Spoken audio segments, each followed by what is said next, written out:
Good morning students. तो कैसे हैं आप सब। मैं साहिल रावत, आपका इंग्लिश मेंटोर, स्वागत करता हूं बच्चों आपका आज की क्लास में। तो चलते हैं सीधा क्लास की तरफ। लास्ट क्लास में अगर आपको याद होगा तो हम ये चैप्टर पढ़ रहे थे, ठीक है, रिटन बाय रस्किन बॉन्ड, जिसमें हम देखने वाले हैं a fight of a mongoose and a snake. ठीक है, तो हमने इस चैप्टर में जाना था कि किस तरह से रस्किन बॉन्ड गर्मियों की छुट्टियां मनाने अपने ग्रैंड पेरेंट्स के घर आए हुए हैं और वो बेनियन ट्री में क्या करते हैं, अपना टाइम स्पेंड कर रहे होते हैं। और मोस्टली वो वहां पे कैसे टाइम स्पेंड करते हैं, बुक्स रीड करके टाइम स्पेंड करते हैं। लेकिन एक दिन क्या होता है, जिस दिन उनका बुक रीड करने का मन नहीं कर रहा होता, तो बेनियन ट्री में बनाए हुए प्लेटफॉर्म में लेट करके नीचे को देख रहे होते हैं क्या क्या चीजें चल रही हैं आसपास में। तो उनको क्या दिखाई देता है, एक कैक्टस की झाड़ियों के पीछे से कौन निकलता है, स्नेक निकलता है, और दूसरी बुशेस से फिर मंगूज निकलता है, और वो दोनों एक दूसरे के आमने सामने आ जाते हैं। ठीक है स्टूडेंट्स, यहाँ तक आप लोगों को क्लियर है, याद रहेगा आप लोगों को। ठीक है, फिर हमने देखा था कि एक दूसरे को जो फेस टू फेस आ जाते हैं तो कैसे रिएक्ट करते हैं। ठीक है, क्योंकि उन दोनों को भली भांति पता होता है एक दूसरे की कैपेबिलिटीज के बारे में भी।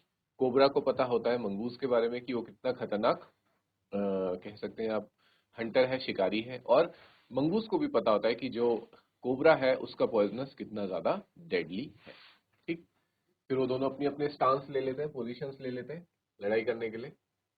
यहाँ तक हमने लास्ट क्लास में देख लिया था। ठीक है, अब इसके आगे से कंटिन्यू करते हैं बच्चों अपने 10th पॉइंट से। Though the combatants were unaware of my presence in the tree. अब कॉम्बिटेंट्स का मतलब क्या होता है students, competitors. Combatants means competitors, जो आपस में compete करने जा रहे हैं या लड़ने जा रहे हैं। ठीक है, यहाँ पे लिखा हुई है पार्टिसिपेंट्स इन अ फाइट। अगर कोई फाइट हो रही है, उस फाइट में जो जो लोग पार्टिसिपेट करते हैं उनको बोलते हैं कॉम्बिटेंट्स। Clear students. तो यहाँ क्या कहा जा रहा है कि जो कॉम्बिटेंट्स थे, जो फाइट में पार्टिसिपेट कर रहे थे, यानी कि कोबरा और mongoose, they were unaware of my presence in the tree. Aware का मतलब होता है स्टूडेंट्स पता होना। अवेयर का मतलब होता है पता होना या ज्ञात होना, किसी चीज का ज्ञान होना। और अगर इसी अवेयर के आगे अन लगा दिया जाए, अनअवेयर बना दिया जाए, तो ये हो जाएगा उसका अपोजिट, कि अज्ञात होना। ठीक है, मतलब पता ना होना। Clear.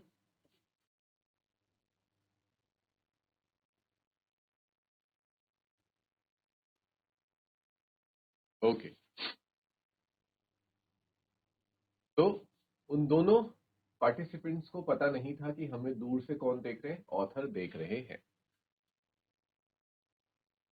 They were soon made aware of the arrival of two other spectators. लेकिन थोड़ी देर बाद उनको पता चल जाता है कि दो और स्पेक्टेटर्स वहां पे आ चुके हैं। स्पेक्टेटर्स कौन होते हैं बच्चों? स्पेक्टेटर्स होते हैं, देखो, those who watch a show, a game, etcetera. ठीक है, किसी भी शो या फिर गेम को देखने वाले लोग कहलाते हैं स्पेक्टेटर्स, जिन्हें कि बच्चों हम और क्या कहते हैं, याद कीजिए। स्पेक्टेटर्स को हम ऑडियंस भी कहते हैं। ठीक है, ऑडियंस क्या करती है, शो को देखती है। किसी शो, गेम, स्पोर्ट्स को वॉच करती है, तो उन्हें ऑडियंस कहा जाता है या फिर स्पेक्टेटर्स कहा जाता है। तो दो और स्पेक्टेटर्स वहां आ जाते हैं। कौन कौन से? वन वॉज अ मैना, एक मैना होती है। The other a jungle crow, और जो जंगल क्रो हमने पहले पढ़ा था, वो दोनों वहां आ जाते हैं और उन्हें देखने लगते हैं। They had seen this preparations for battle and had settled on the cactus to watch the outcome. उन दोनों ने भी, मैना और क्रो ने भी, जो प्रिपरेशन चली, पहले लड़ाई करने से पहले एक बार प्रिपरेशन करते हैं ना दोनों ओपोनेंट। ठीक है, सीधा तो लड़ने नहीं लग जाते, पहले अपने हथियार तैयार करते हैं, अपनी पोजीशन लेते हैं। तो वो सारी प्रिपरेशन ऑथर के साथ साथ किसने देखी? मैना ने और क्रो ने भी देखी। अब वो दोनों के दोनों बैठ गए किसके ऊपर? कैक्टस के ऊपर बैठ गए, इस पूरे शो को देखने के लिए और उसका आउटकम देखने के लिए। आउटकम क्या होता है स्टूडेंट्स?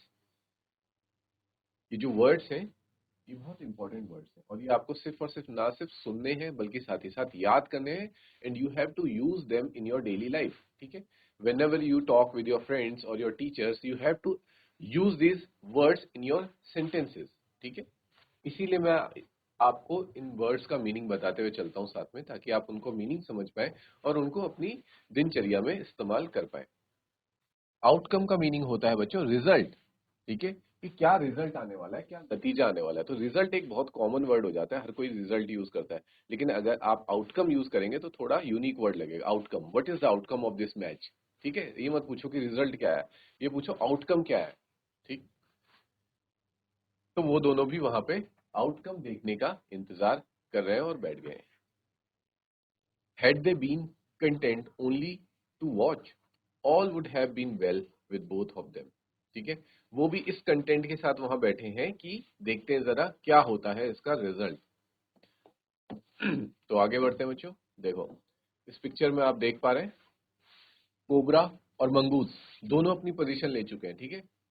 मंगूज अपनी टेल खड़ी करके एकदम तैयार है और कोबरा ने भी अपना स्टांस ले लिया है, ठीक है। जैसे हमने पढ़ा था ना कि वो अपने क्या करता है, अपनी नेक जो होती है उसकी पहले नॉर्मल होती है, फिर उसको खोल देता है एक तरह से, जैसे अपना फन खोलना होता है, अपना फन खोल देता है जब कभी भी वो फाइट कर रहा होता है या फिर किसी पे अटैक करने वाला होता है।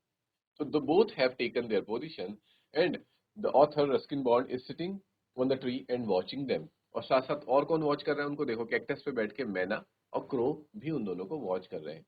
देखा, ये देखो बच्चों, जिस प्लेटफॉर्म की हम बात कर रहे थे ना, कुछ इस तरीके का प्लेटफॉर्म ऑथर ने पेड़ पे बना रखा है। एक ऐसी जगह ढूंढ के जो थोड़ी फ्लैट सरफेस हो, वहां पे उसने अपना प्लेटफॉर्म वगैरह बना दिया है और पिलोज कुशंस वगैरह रख दिए हैं, जहां पे वो आराम से बैठ करके क्या करता था। देखो उसने अपनी फेवरेट बुक्स भी वहां पे ले जाके रखी थी और जिनको आराम से बैठकर वो पेड़ पर बैठकर किताबें पढ़ा करता था, ठीक है। तो इस पिक्चर से आपको काफी हद तक चीजें क्लियर हो पा रही होंगी। क्लियर है students?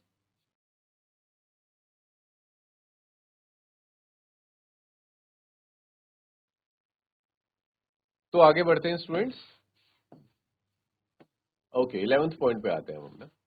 The cobra stood on the defensive, swaying slowly from side to side, trying to mesmerize the mongoose into making a false move, ठीक है। अब कोबरा खड़ा होता है और किस कौन सा स्टांस लेता है, वो डिफेंसिव स्टांस में है अभी। डिफेंसिव स्टांस किसे कहते हैं बच्चों? डिफेंस का मतलब होता है अपने आप को प्रोटेक्ट करना, ठीक है। दो ही चीजें होती हैं लड़ाई में, या तो डिफेंस या फिर अटैक। अटैक होता है आक्रमण करना, डिफेंस होता है कि आक्रमण के लिए तैयार रहना, ठीक है। तो defensive is protect,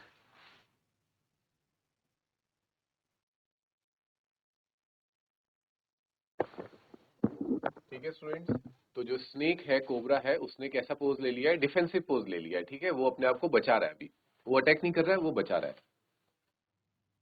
clear?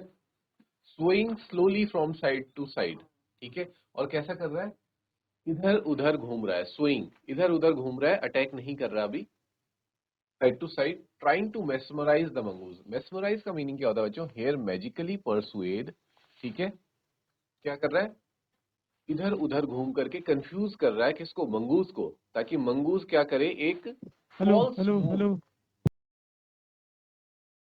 Okay students, तो जो कोबरा है वो क्या कर रहा है? इधर उधर घूम रहा है मंगूज के और उसको मेस्मराइज करने की कोशिश कर रहा है। मेस्मराइज मतलब वो कंफ्यूज हो जाए, ठीक है, इधर उधर घूम करके की, और एक गलत चाल चल ले, फॉल्स मूव, ठीक है। और जैसे ही वो एक गलत चाल चलेगा, क्या करेगा कोबरा? उस पर अटैक करेगा। देखो फॉल्स मूव का मतलब है एन अनवाइज एक्शन, एक गलत एक्शन। जैसे कि कभी कभार क्या होता है बच्चों, हम भी लाइफ में क्या करते हैं, जल्दबाजी में कोई गलत एक्शन ले लेते हैं, ठीक है। और जल्दबाजी में लिया हुआ एक्शन हमेशा क्या देता है? हमें फॉल्स रिजल्ट्स ही देता है, हमें उसके कुछ नुकसान ही उठाने पड़ते हैं। इसलिए बोला जाता है कभी जल्दबाजी में कोई एक्शन ना ले, पूरा सोच समझ करके, ठीक है, ध्यान करके ही कुछ भी एक्शन ले। फिर चाहे वो नॉर्मल एक्शन है या फिर कभी इन केस ऑफ, अगर जो फाइटर्स होते हैं, बॉक्सर्स होते हैं, ठीक है, मार्शल आर्टिस्ट होते हैं, वो भी क्या करते हैं, वो जस्ट जाके अटैक नहीं करते हैं, ठीक है। वो पहले देखते हैं सामने वाले को, स्टडी करते हैं पूरे अपने ओपोनेंट को, और फिर जाके वो अपना मूव थ्रो करते हैं। क्योंकि एक भी अगर गलत मूव गया तो उससे क्या हो सकता है बच्चों? उनको रिवर्स पंच आ सकता है या फिर रिवर्स अटैक आ सकता है, जिसको कि फिर वो फेस नहीं कर पाएंगे। तो ये सारी चीजें मंगूज और स्नेक में भी चल रही है। But the mongoose knew the power of his opponent's glassy unwinking eyes. लेकिन जो मंगूज है वो कोई भोला भाला नहीं है, ठीक है, वो बेवकूफ नहीं है, वो बहुत चालाक है। उसको पता है कि जो मेरा ओपोनेंट है सामने, मेरा ओपोनेंट का मतलब होता है स्टूडेंट्स, यहाँ पे एक नया टर्म आया ओपोनेंट, इसका मतलब होता है दुश्मन। ओपोनेंट दुश्मन, जिसे कि आप आज तक क्या बोलते थे, एनिमी। एनिमी एक बहुत ही कॉमन वर्ड हो जाता है, ठीक है, इसी को हम क्या बोलेंगे, ओपोनेंट बोलेंगे, ठीक है। और एनिमी और ओपोनेंट में थोड़ा डिफरेंस ये आ जाता है बच्चों, जो एनिमी होता है वो एक तरह से हमारा दुश्मन ही हो गया। ओपोनेंट है वो वैसा दुश्मन नहीं है कि रियल लाइफ वाला दुश्मन, वो सिर्फ ये है कि मान लीजिए हम कोई फाइट लड़ रहे हैं तो वहां पे जो हमारे सामने लड़ रहा है तो वो हमारा ओपोनेंट है, वैसे हमारी उससे कोई पर्सनली दुश्मनी नहीं है, but he is just our opponent in game. मान लीजिए आप किसी के साथ कोई गेम खेल रहे हैं, आप चेस खेल रहे हैं, तो सामने वाला आपका ओपोनेंट है, लेकिन सिर्फ उस गेम तक ही ओपोनेंट है, उसके बाद वो ओपोनेंट नहीं है। बट एनिमी क्या होता है, एनिमी तो हमेशा के लिए दुश्मन रहता है, चाहे गेम हो चाहे वैसे हो, enemy, enemy is always an enemy, ठीक है। तो ओपोनेंट एनिमी का मतलब एक तरह से सेम ही है, जिससे कि आप लड़ाई कर रहे हैं या फाइट कर रहे हैं या फिर कोई भी compete कर रहे हैं, ठीक। तो जो मंगूस है उसको अपने ओपोनेंट के बारे में बहुत अच्छे से पता है कि ये मेरा जो ओपोनेंट है कोबरा, वो बहुत ही ज्यादा चालाक है, वो अपनी आंखों से, ठीक है।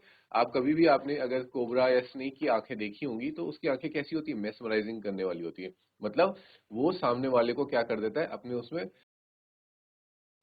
एक तरह से आप कह सकते हैं हिप्नोटाइज, काइंड ऑफ हिप्नोटाइज कर लेता है और सामने वाले को पता नहीं चलता है, ठीक है। तो वही वो मंगूस के साथ करना चाह रहा है, उसके चारों तरफ घूम रहा है और उसको अपनी आंखों से मेस्मराइज करना चाहता है कि मैं उसको थोड़ा सा मेस्मराइज करूं, ठीक है, जिससे वो थोड़ा हिप्नोटाइज हो और एक गलत एक्शन ले ले और फिर मैं उस पर अटैक करूं। लेकिन मंगूस को इस बारे में पता है, ठीक है। He know the opponent's glassy unwinking eyes, इसलिए वो अपनी आंखें भी नहीं झपकाता है, ठीक है, क्योंकि उसकी पलकें ही नहीं होती पहली बात, तो आंखें नहीं झपकाता और डायरेक्ट अपने ओपोनेंट की आंखों में देखता रहता है ताकि उसको हिप्नोटाइज कर सके, and refuse to meet them. और इसीलिए मंगूज स्नेक की आंखों में, कोबरा की आंखों में नहीं देख रहा, ठीक है, क्योंकि उसे पता है कि अगर मैंने इससे आई कांटेक्ट कर लिया तो ये मुझे क्या कर देगा, हिप्नोटाइज कर देगा और उस वजह से शायद मैं कोई गलत मूव चल लूं। तो मंगूस को कोबरा के बारे में पहले से ही सारी चालाकियां या फिर कह सकते हैं उसकी सारी चालें पहले से ही पता है, जो कि बच्चों क्या होता है, किसी भी फाइट में एक बहुत बड़ा प्लस पॉइंट बन जाता है। अगर आपको अपने ओपोनेंट की सारी चालें पता है, चालाकियां पता है कि ये अब ऐसे करेगा फिर उसके बाद ऐसे करेगा, तो आप उस फाइट को इजिली जीत सकते हैं। Instead, he fixed his gaze at a point just below the cobra's hood and opened the attack. और उसकी आंखों में देखने के बजाय मंगूज कहाँ देखता है, देखो ओपोनेंट को देखना तो जरूरी है, ऐसा भी नहीं है कि उसकी आई कांटेक्ट से बचने के लिए वो उसको देखेगा ही नहीं और इधर उधर देखेगा, तो जैसे ही उसने इधर उधर देखा कोबरा इस बात का फायदा उठा लेगा, कोबरा बहुत चालाक है, उस पर अटैक कर देगा। तो इसीलिए वो उसकी आंखों में ना देखते हुए, जैसे उसका हुड है कुछ इस तरीके से, ये मान लीजिए स्टेक है, तो ये उसकी आइज है, तो उसकी आइज में ना देख करके वो कहाँ देख रहा है, उसके आंखों से थोड़ा नीचे देख रहा है, ठीक है। और उस मूवमेंट का वेट कर रहा है कि जहां पे स्नेक थोड़ी सी गलती करे और मैं अपना अटैक ओपन कर दूं। क्लियर है स्टूडेंट्स यहाँ तक?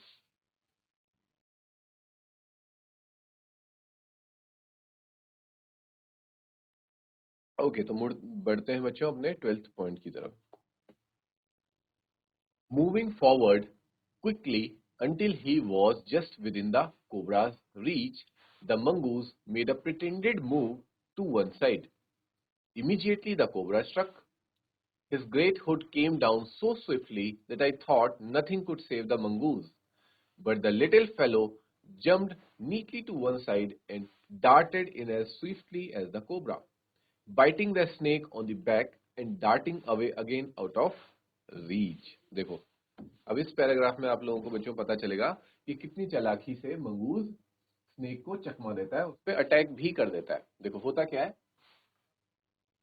कि वो क्या देख रहा है, वो मंगूज कोबरा की आंखों में नहीं देख रहा है, उससे थोड़ा नीचे देखते हुए क्या करता है, फटाफट से आगे बढ़ता है। मूविंग फॉरवर्ड, फॉरवर्ड मतलब आगे बढ़ना, और क्विकली तेजी से आगे बढ़ता है और कोबरा की रीच में पहुंच जाता है, ठीक है। पहले वो दोनों क्या थे, थोड़ा एक दूसरे से डिस्टेंस पे थे, फिर वो धीरे धीरे आगे आता है, मतलब धीरे भी नहीं फटाफट से आगे आता है और कोबरा की रीच में आ जाता है और एक ऐसे साइड में जाने की प्रिटेंड करता है। Mongoose made a pretended move, और प्रिटेंडेड मूव करता है, प्रिटेंड का मतलब होता है बच्चों जो कि पहले से ही पता हो,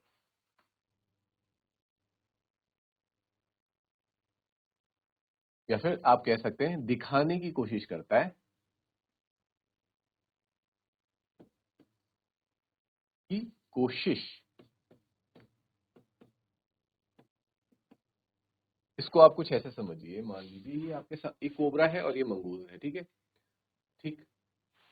जो मंगूज है वो पहले तो कोबरा की रीच में आता है, फिर राइट साइड में जाने के प्रिटेंड करता है कि वो राइट साइड में जा रहा है, और कोबरा को भी ये लगता है कि शायद मंगूज अब राइट साइड में ही जाने वाला है, ठीक है। और उसे पूरा विश्वास हो जाता है कि राइट साइड में ही जा रहा है। और ये सारी किसकी चालाकी होती है? मंगूज की चालाकी होती है कि मैं कोबरा को इस बात का विश्वास दिलाऊं कि मैं अब राइट साइड जा रहा हूँ। और जैसे ही वो राइट साइड जाता, हल्का सा राइट साइड जाता है, कोबरा क्या करता है? स्विफ्टली अटैक करता है, ठीक है, अटैक करता है। लेकिन क्योंकि ये सब तो क्या होती है? कोबरा की चाल होती है और मंगूज की चाल होती है। मंगूज क्या करता है? राइट, थोड़ा सा राइट जाके जंप करता है और लेफ्ट में आ जाता है, दूसरी साइड में आ जाता है। और दूसरी साइड से बच्चों, जब तक स्नेक, क्योंकि स्नेक उतना फास्ट नहीं है जितना कि मंगूज है, ठीक है, स्नेक ये सारी चीजें चालाकियां समझ पाता। मंगूज क्या करता है? उसे दूसरी साइड से अटैक कर देता है और बाइट कर देता है बच्चों, ठीक है, बाइट मतलब काट देता है। और फटाफट से ये सब करके और दोबारा से उसकी आउट ऑफ रीच आ जाता है। देख रहे हो कितनी फटाफट फास्टली ये एक्शंस हो रहे हैं? पहले राइट में जाने का प्रिटेंड करना, फिर जैसे ही कोबरा ये सोचता है कि राइट में जा रहा है, राइट में अटैक करता है cobra. Mongoose left side jump करता है और लेफ्ट साइड जंप करते ही उसको बाइट कर देता है, स्नेक को बाइट करके, और तुरंत उसकी रीच से बाहर चला जाता है। क्योंकि अगर उसी की रीच में रहेगा तो कोबरा क्या कर सकता है? उसको अपनी टेल के थ्रू जकड़ भी सकता है, ठीक है। तो इसलिए वो वहां ज्यादा देर नहीं रहता, सिर्फ बाइट करता है और वापस से अपनी उसकी रीच से, कोबरा की रीच से बाहर आ जाता है, ठीक है। तो ये सारी चीजें होती हैं। तो मंगूज अपना अटैक कर चुका है। देखते हैं जरा कोबरा अब क्या करता है, इसको रिटेलिएट कैसे कर पाता है। At the same moment that the cobra struck, the crow and the manna hurled themselves at him, only to collide heavily in midair. Shrieking insults at each other, they returned to the cactus plant. A few drops of blood glistened on the cobra's back. ठीक है बच्चों।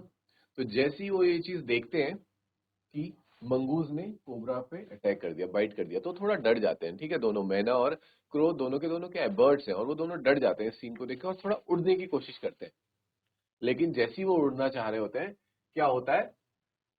एक बहुत तेज हवा से वो collide कर जाते हैं, क्योंकि हवा जो होती है दूसरी नेगेटिव डायरेक्शन में चल रही होती है, जिस वजह से वो उड़ नहीं पाते हैं और वापस आकर के कहाँ बैठ जाते हैं? फिर से ही उस कैक्टस के ऊपर बैठ जाते हैं स्टूडेंट्स, ठीक है। और फिर क्या देखने को मिलता है हमें? कोबरा की बैक पे कुछ ब्लड की ड्रॉप्स, ठीक है, ब्लड ड्रॉपलेट्स यानी कि खून की बूंदें हमें देखने को मिलती हैं। ग्लिस्टन, ग्लिस्टन का मतलब होता है शोन, ठीक है स्टूडेंट्स। क्योंकि कभी भी आपने देखा होगा, अगर आप ब्लड को अगर आप सन तेज लाइट की प्रेजेंस में देखें, सनलाइट की प्रेजेंस में देखें, तो आपको वो जो ब्लड है वो चमकता हुआ नजर आएगा, ठीक है। तो उसी चमक को क्या कहा गया है? ग्लिस्टर। ग्लिस्टर जो वर्ड है ये आता ही चमकीली चीजों के लिए है। तो क्या बताया जा रहा है कि सनलाइट की प्रेजेंस में कोबरा की बैक में अब जो खून की ड्रॉपलेट्स हैं वो क्या हो रही हैं? वो चमक रही हैं, साफ साफ चमक रही हैं, ठीक है स्टूडेंट्स। तो इससे हम पता लगा सकते हैं कि जो मंगूज ने अटैक किया था कोबरा पे वो काफी खतरनाक अटैक था, ठीक है। यहां तक आप लोगों को क्लियर है?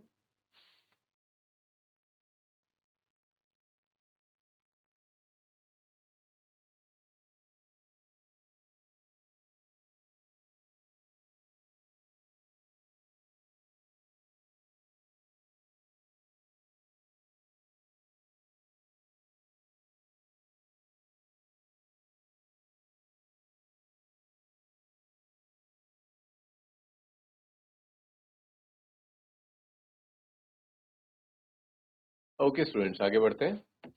The cobra struck and missed. Again the mongoose sprang aside, jumped in and bit. Again the birds dived at the snake, bumped into each other instead, and returned shrieking to the safety of the cactus. फिर से वही चीज दोहराती है, ठीक है। Cobra फिर से struck करने की कोशिश, स्ट्रक मतलब बाइट करने के लिए अटैक करता है किस पे? मंगूज पे। और फिर से मिस कर जाता है। क्यों मिस कर जाता है? क्योंकि बच्चों आपको पता है कि मंगूज कितना ज्यादा फास्ट है। मंगूस क्या करता है? स्प्रेंग, उछलता है दूसरी साइड में, जंप करके फिर से उसको बिट कर देता है। बिट बच्चों क्या है? बाइट का ही पास्ट टेंस है, ठीक है। बाइट, देन होता है आपका bit, and then bitten. Clear? और ये देख के फिर से बर्ड्स डाइव करते हैं, लेकिन क्या करते हैं, एक दूसरे से टकरा के फिर से वापस आ जाते हैं और दोबारा से आकर के कैक्टस पे ही बैठ जाते हैं। क्लियर? तो अब दूसरा अटैक हो चुका है स्नेक पे। द थर्ड राउंड, अब तीसरा राउंड शुरू होता है।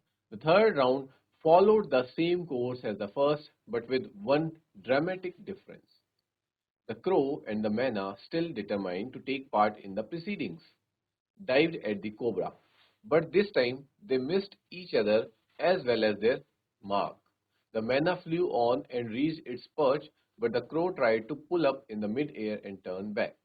In the second that it took the bird to do this, the cobra whipped his head back and struck with great force, his snout thudding against the crow's body.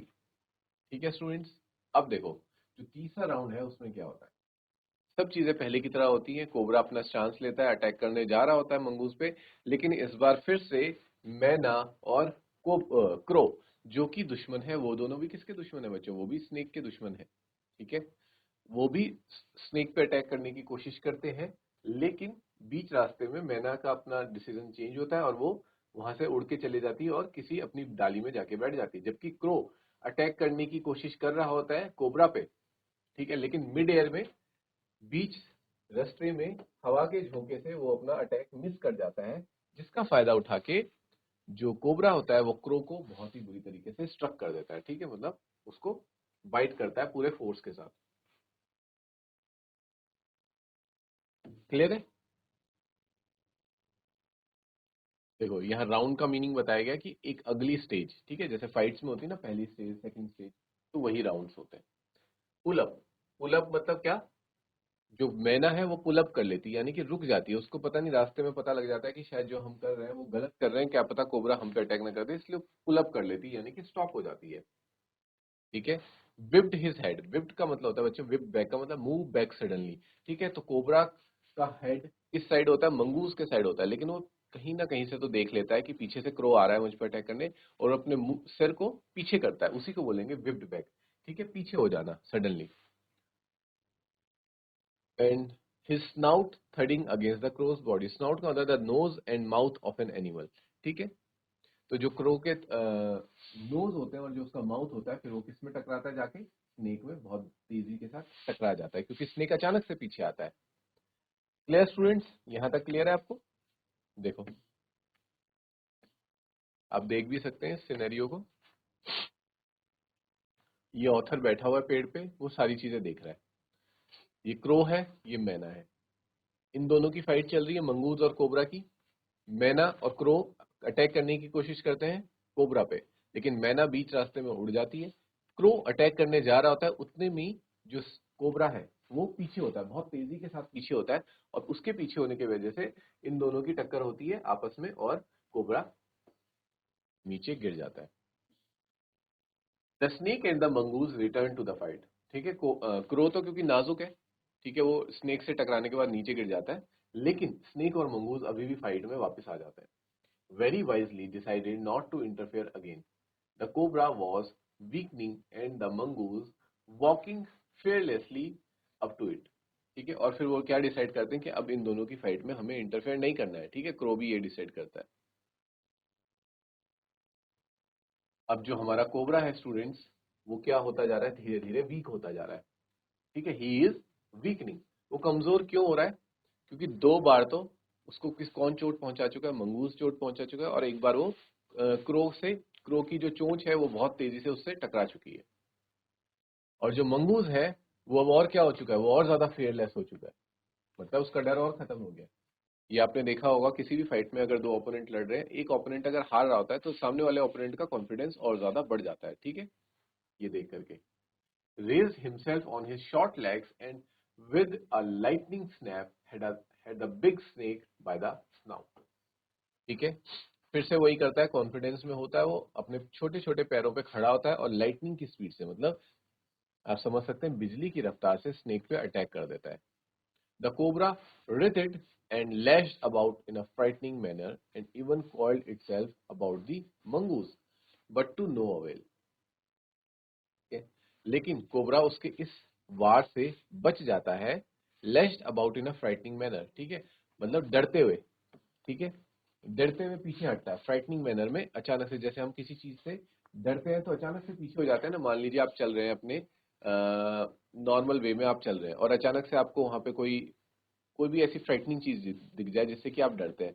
मान लीजिए it can be a lizard, it can be a cockroach, it can be a dog और a cat. तो आप क्या होंगे, अचानक से उछल के पीछे हट जाते हैं ना, तो उस वक्त आपके अंदर कितनी ज्यादा स्पीड आ जाती है, क्योंकि आप डरे होते हैं। तो वैसे ही स्नेक के अंदर भी बहुत स्पीड आती है और फ्राइटनिंग मैनर से पीछे हो जाता है, पीछे होता है और उसके अटैक से बच जाता है, और साथ ही साथ उसको कॉइल करने की कोशिश करता है बच्चों। कॉइल क्या होता है, जैसे आपने देखा होगा सांप क्या करता है, लपेटने की कोशिश करता है ना अपने शिकार को। हाँ, तो मंगूस को भी उसी तरीके से लपेटने की कोशिश करता है, बट टू नो अवेल।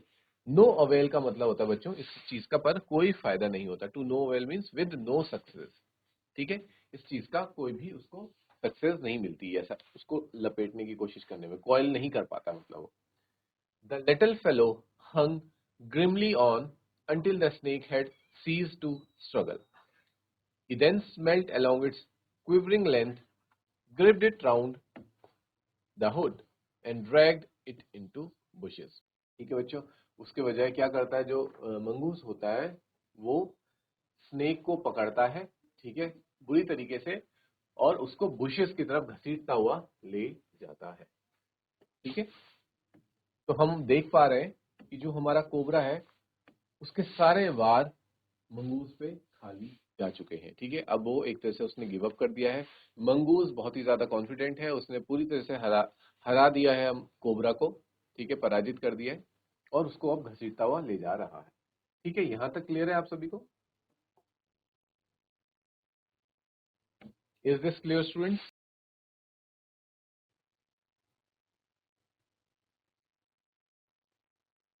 ठीक है स्टूडेंट्स, अपना लास्ट पैराग्राफ देखते हैं हम। द मैना ड्रॉप्ड कॉशियसली। ठीक है, तो जब ये सारी चीजें हो जाती हैं, हमारा मंगूस जो है वो जीत जाता है कोबरा से, उसको घसीटता हुआ बुशिस की तरफ ले जाता है। अब वो उसको वहां ले जाके उसके साथ कुछ भी कर सकता है, उसको खा सकता है, उसको उसका एक तरह से मत कह सकते हैं आप, और पीट के मार सकता है उसको, ठीक है, वो जो भी करेगा उसके साथ। तो बस हम यहीं पे हमें जो ऑथर है इससे आगे नहीं बताते, इतना ही बताते हैं कि उसने उसको हरा दिया और घसीटता हुआ बुशिस की तरफ ले गया। अब इससे सिग्निफाई होता है कि जो विनर है वो है मंगूस, और ये देख करके जो मैना आती है वो ड्रॉप्ड, वो नीचे आती है कॉशियसली। कॉशियसली का मतलब होता है बच्चों ध्यानपूर्वक, ठीक है, सतर्कता पूर्वक, पूरी सतर्कता के साथ, ठीक है, नीचे आती है कि कहीं ऐसा ना हो कि मैं नीचे जाऊं और अचानक से कोबरा आ जाए, ठीक है, या फिर कोई मुझ पे और अटैक कर दे। तो बहुत ध्यान से नीचे की तरफ जाती है, to the ground, hopped about, peered into the bushes from a safe distance। और पियर्ड, पियर्ड का मतलब होता है बच्चों ताक झांक करना, ठीक है, और ताक झांक करती है एक सेफ डिस्टेंस से, झाड़ियों के भीतर, कि वहां पे क्या हो रहा है, क्या सच में कोबरा को मार दिया है मंगूज ने, या उसको खा रहा है, या जो भी उसके साथ कर रहा है उसको देखती है। And then with a shrill cry of congratulation flew away. और जब वो तांग झांग करती होगी तो उसको कुछ ना कुछ तो देखने को मिलता होगा, कोई विजन आता होगा जिससे उसको ये पता चल जाता है कि जो मंगूज है वो पूरी तरीके से उसने कोबरा को मार दिया है, ठीक है, और वो विनर घोषित हो जाता है। और वो क्या करती है, एक श्रिल क्राई, मतलब एक आवाज निकालती है, जैसे मैना की आवाज होती है बच्चों, आपने सुनी होगी। उस आवाज के साथ वो क्या सिग्निफाई करती है, वो कॉन्ग्रेचुलेट करती है किसको, मंगूस को, और उसी के साथ उड़ जाती है। तो यहीं पे बच्चों हमारा ये चैप्टर फिनिश होता है, जिसे कि हमने स्टडी किया, इस फाइट को हमने देखा इस चैप्टर के थ्रू। और ये कौन बता रहे हैं हमें, ये हमें इसके ऑथर जो है रस्किन बॉन्ड, उन्होंने हमें इस फाइट के बारे में पूरा बताया।